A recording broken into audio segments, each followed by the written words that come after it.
रामकृष्ण हरी मंडळी, मी तुमचा लाडका प्रसाद चित्ते. स्वागत आहे तुमचं आपल्या मिनी ब्लॉग मध्ये. तर आत्ताच आंघोळ वगैरे झाली माझी न आता मी रेडी झालोय. आता जायचं आपल्याला गावाकडे. आता मी निघलोय गाडी घेऊन. आपल्या इकडे बघू शकता गाई ढोरं बसलेले मस्त पैकी. आता जाऊ आपण गावाकडे.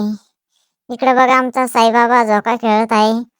तर मी त्याला म्हणलं चालतो का, तेव्हा नाही म्हणाला. आपण डायरेक्ट थेट हनुमानरायाचे दर्शन घेण्यासाठी हनुमानरायाचे दर्शन घेतले आणि डायरेक्ट चाललो आपण गावामध्ये. गावामध्ये एकच डवरा आहे आपला, भाऊचं गॅरेज. तर आलो भाऊच्या गॅरेजवर. तिथे बघा रिक्काम टवळे ते काड्या करत होते. हे एक लंगू चिंगम काहीतरी चालू होतं. बघा तुम्ही कसं करत रिक्काम टवळे.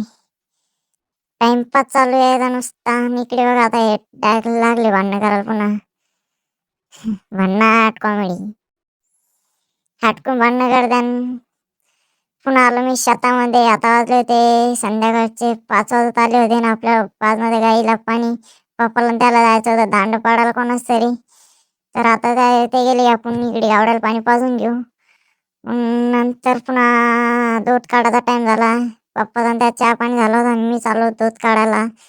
चाललो आपण आता दूध काढायला. मग आपल्याला पुन्हा जायचंय पुन्हा गावात. आणि आपल्याला आज शनिवार असल्यामुळे हनुमान रायाची आरती आहे. आरतीला आलो. मग आरती झाल्यावर बजरंग दलची बैठक झाली. त्यात येत्या 2 तारखेला आपल्याला पार्टीचं उद्घाटन करायचं आहे. कसा वाटला मंडळी तुम्हाला आजचा ब्लॉग, कमेंट करून नक्की सांगा.